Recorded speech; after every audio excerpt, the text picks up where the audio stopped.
My name is Alex. It is Saturday morning now, April 12, 2025. I am reading the news again. Today, the reports seem focused on efforts to stop the fighting in Ukraine.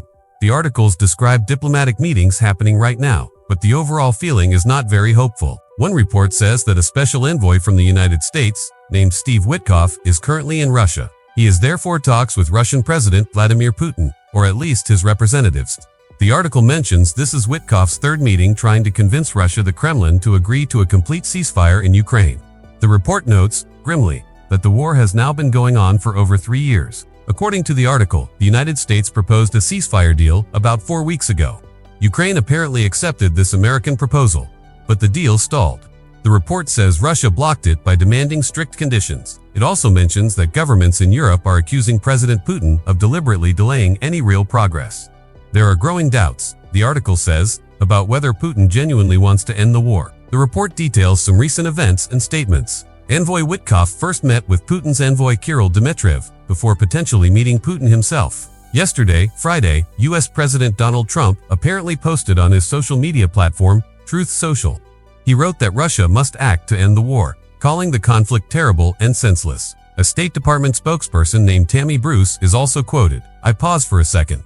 That name doesn't sound familiar for a State Department official, which makes me briefly question the details in this specific report, but I continue reading. Tammy Bruce, according to the article, said that Washington is still determined to get a peace deal, even though 4 weeks have passed since their proposal was blocked. She is quoted calling the war a meat grinder, and stressed that nothing else can be discussed, until the killing stops. What about the Russian side? The report quotes Kremlin spokesperson Dmitry Peskov. Before these current talks with Witkoff even started, Peskov apparently told reporters there was no expectation of breakthroughs. He described the ongoing talks with the U.S. envoy as part of a normalization process between Russia and the U.S. The article also includes analysis from a think tank, the Institute for the Study of War, ISW, based in Washington.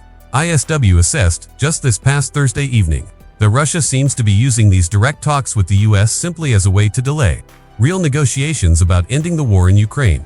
ISW concluded that the Kremlin still shows no interest in serious peace talks. Reading all this on Saturday morning, I try to piece it together. The U.S. is pushing for a stop to the fighting. Ukraine agrees, but Russia blocks it with conditions and calls the talks a normalization process with the U.S., not directly about peace in Ukraine.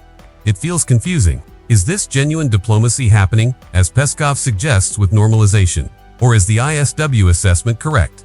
Is Russia just playing for time, as European governments also seem to believe? The report doesn't explain what Russia's strict conditions for a simple ceasefire are. That information seems missing, leaving a big question mark. There seems to be a conflict in messages too. Peskov says no breakthroughs expected, while the U.S. spokesperson calls the war a meat grinder, where stopping the killing is the absolute first step needed. I think about the challenge described here. The U.S. is acting as a go-between. One side in the war, Ukraine, accepts their idea. The other side, Russia, puts up roadblocks and talks about other things. According to the report, allies Europe and experts ISW quoted in the article are deeply skeptical of Russia's motives. How effective can these diplomatic efforts be if one side, as presented in this report, might not be negotiating in good faith? President Trump calls the war terrible. But after 3 years of fighting and 4 weeks of this specific ceasefire attempt being stalled, what can envoy Witkoff really hope to achieve in this third meeting? Especially if the Kremlin itself says not to expect any breakthroughs. The phrase meat grinder used by the U.S. spokesperson sticks in my mind. It is a harsh term. It underlines the terrible human cost of the war, happening every day while these high-level talks, potential delays, and arguments about conditions seem to drag on. I look away from the newsfeed. It is mid-morning on Saturday, April 12, 2025. This report suggests the diplomatic path to ending the Ukraine war, in this hypothetical timeline, is incredibly difficult. Meetings are happening, yes, but the report is filled with skepticism, accusations of delay, and downplayed expectations. The biggest question hanging over the article is whether these talks are a real step towards stopping the meat grinder, or just part of a continued strategy of delay by one side. It leaves me feeling uncertain about how the conflict described in this report could possibly find a peaceful end.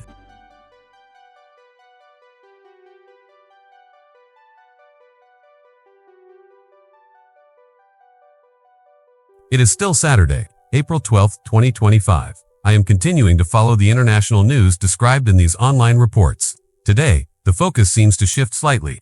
looking at how other countries are reacting to the tense situation between the US and China. This latest report is about a meeting in Beijing between China's President Xi Jinping and Spain's Prime Minister, Pedro Sánchez. The article says President Xi took this opportunity to speak broadly about global relations. He reportedly called on Western countries to work together to support multilateralism, the idea of countries cooperating. In open cooperation, he spoke about building a fair and reasonable global governance system and needing unity and cooperation to deal with the world's multiple risks and challenges. Interestingly, the report points out that President Xi did not directly name President Trump or mention the specific, very high U.S. tariffs on Chinese goods, which this article states are now at 145%, confirming one of the figures from a previous report. The article suggests Xi's goal was diplomatic, trying to encourage countries like Spain and the wider European Union, EU, to side with China or at least remain open, as its trade fight with the United States gets worse. What about the visitor, Spain's Prime Minister? The report says this is his third trip to China in just 2 years. His government is apparently keen to get more investment from China, especially in areas like electric car batteries and renewable energy technology.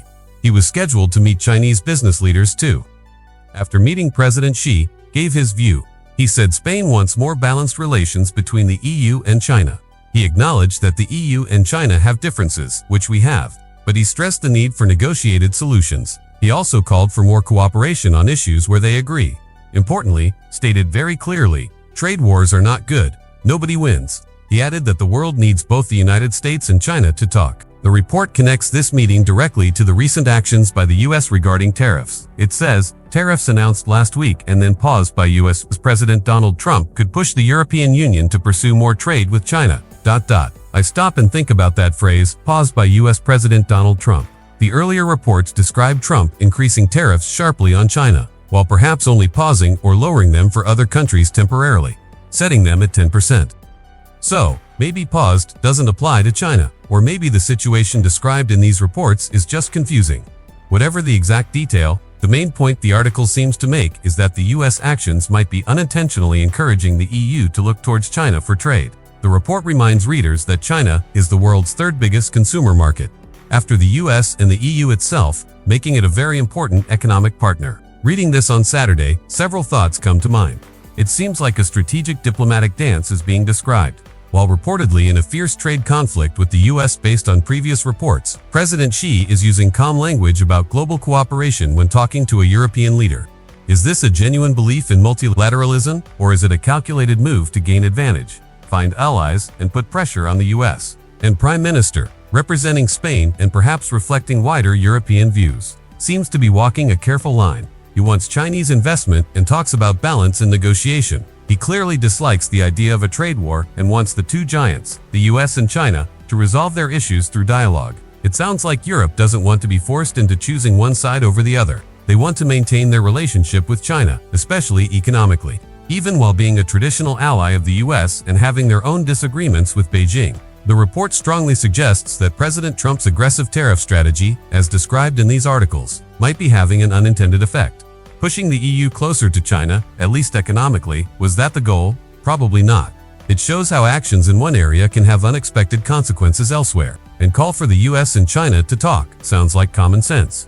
But given the harsh language, fight to the end, lack of respect and retaliatory actions, the massive tariff hikes, described in the previous reports about the US-China situation, how likely is constructive dialogue to happen soon? I finished reading this report on Saturday, April 12th. It adds another piece to the puzzle of the complex international scene described in these articles. It shows China using diplomacy actively with Europe, projecting an image of cooperation even while reportedly clashing hard with the US. It really highlights the difficult balancing act for powers like the EU, caught between their transatlantic ties and their significant economic links with China. The ripple effects of the US-China tensions seem to be spreading, forcing other countries to adjust their positions in this shifting global landscape.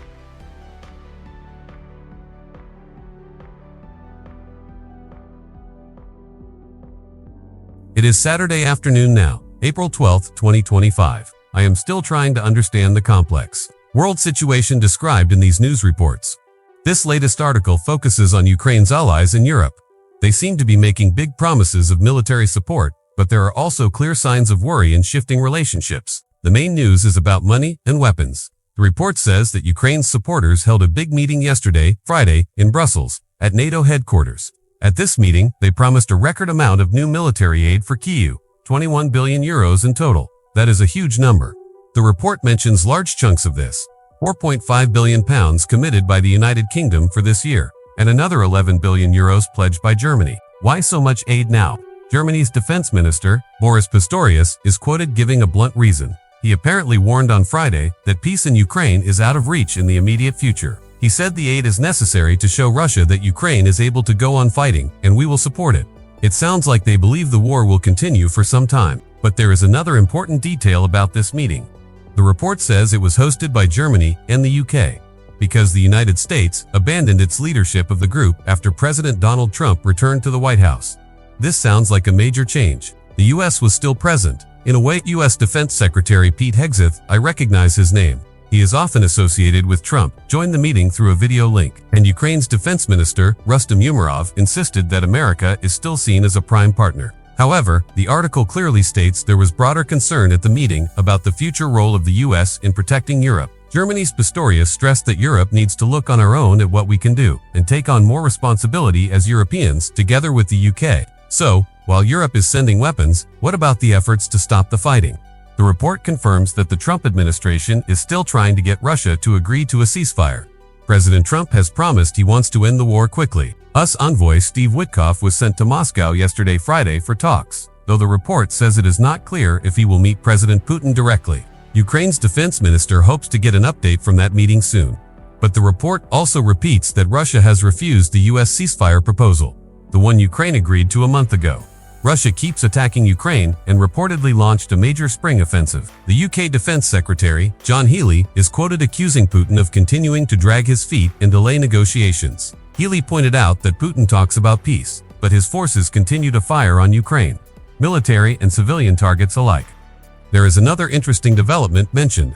Because of the uncertainty, perhaps, European allies without the US are making their own plans. The report mentions a coalition of the willing met on Thursday. UK Defense Secretary Healey confirmed their planning to provide security for Ukraine if a ceasefire happens is real, substantial, well advanced. Their plan, he said, focuses on providing air and maritime support and helping Ukraine's own army secure the land. Moving away from earlier talk about sending European ground troops to police a ceasefire, reading all this on Saturday afternoon, several things strike me as complicated. First, there is this huge contrast.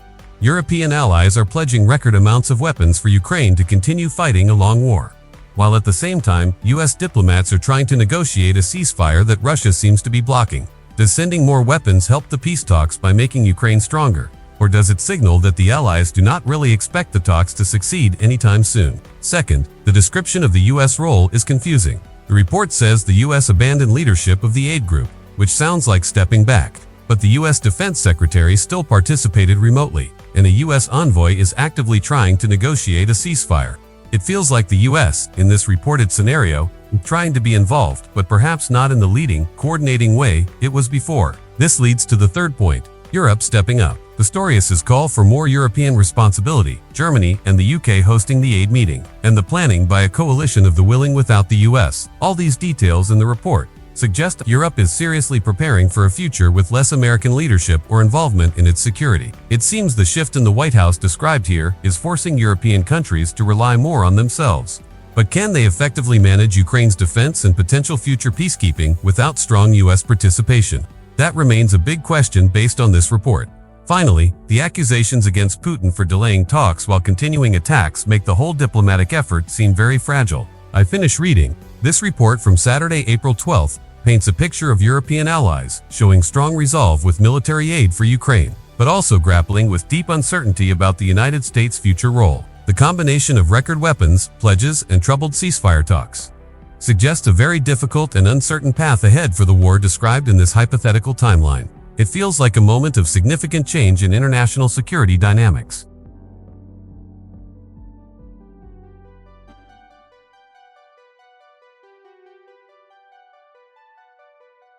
It is Saturday afternoon, April 12, 2025. I am reading a specific news report online from Euronews. This article seems to confirm something important about how the international support for Ukraine is being organized. Based on direct quotes from the defense minister of the Netherlands, Ruben Brecht, The big news, according to this report, is that the United States will no longer be in charge of chairing the key group of Ukraine allies, the Ukraine Defense Contact Group, often called the Ramstein Group. Minister Breckelmans is quoted saying this change is permanent. From now on, leading this group will be up to European countries. Who is taking over? The report says Germany and the United Kingdom have stepped in as co-chairs. It notes that people were unsure before if this UK-German leadership was just a temporary fix. But Minister Breckelmans' comments in this article seem to make it clear. This is the new, long-term arrangement. The article provides some context for this change, fitting with other reports I've read describing this hypothetical Trump 2.0 period. It mentions that the U.S. Defense Secretary, who served under the previous president, Lloyd Austin, used to lead the group personally. But his successor in the current administration, Pete Hegseth, has apparently never chaired it. The report says Hegseth did attend the most recent meeting, but only online. This move away from US leadership is presented as part of a bigger picture. The report links it to other signals from the Trump administration, suggesting the U.S. role in the NATO military alliance is shrinking. It even mentions that Western allies are worried about, and possibly preparing for, the potential withdrawal of thousands of U.S. troops currently stationed in Europe. The article says there are 100,000 now. How are European allies reacting to the U.S. stepping back from chairing the Ramstein Group? Minister Breckelmans provides insight in the report. He first stresses how important it is that the group itself continues its work, coordinating support for Ukraine among more than 50 countries plus the European Union. He makes sure to point out the United States is still participating. He repeats this, which seems significant. However, Breckelmans also talks realistically about the future. He addresses the possibility that the U.S. might decide to move some of its military resources away from Europe, maybe focusing more on issues at home or in the Indo-Pacific region. If that happens, Breckelmans says, the most important thing is that we do this together. He calls for a shared plan where the U.S. could shift resources gradually, allowing European countries to gradually take over more responsibility. But he ends his quoted remarks with a strong appeal. But we need to keep the United States on board. They will remain essential to our security. He adds that keeping NATO strong is also in America's own interest. Reading this specific report on Saturday afternoon, I think about what this permanent handover of leadership really means. According to the article, it feels significant that the U.S. is no longer in the driver's seat for coordinating this massive international effort. What does it truly mean to participate but not lead? Does the U.S. have the same power to shape decisions or push countries to provide specific aid? If they are not chairing the meeting, can a UK-German co-chairmanship effectively manage and motivate such a large, diverse group of 57 countries plus the EU in the same way U.S. leadership might have? Minister Breckelmans' words also seem very carefully chosen. He sounds like a diplomat trying to manage a difficult situation. He acknowledges the new reality, us not leading. He emphasizes the positive the group continues, us still participates. He proposes a way forward if the U.S. reduces resources, further joint planning, gradual European takeover. But underlying it all is that clear message. Europe still needs the U.S. deeply involved for its security. He seems to be trying to adapt to the changes described, while also working hard to prevent the U.S. from pulling back completely. The report firmly connects this change in the Ramstein Group leadership to the wider concerns about U.S. troops and the U.S. commitment to NATO in this timeline. So, this isn't just about meeting logistics. The article presents it as a symptom of a potentially major shift in the foundations of European security that allies are worriedly bracing themselves for. What message does this permanent handover send to Russia, as described in this scenario? Does it look like the Western alliance supporting Ukraine is weakening, even if Minister Breckelmans insists the group remains strong? I finished reading the Urano's report. It clearly lays out, based on the Dutch minister's statements within this hypothetical context, a permanent and significant change in the U.S. role regarding Ukraine support coordination. While the U.S. remains involved, its step back from leadership, as portrayed here, opens up many questions about the future effectiveness of the group, the increasing burden on Europe, and the strength of the transatlantic security relationship in this described timeline. Minister Breckelmans' words highlight the difficult tightrope European allies seem to be walking, taking on more responsibility while trying desperately to keep an essential, but perhaps less engaged, America still on board.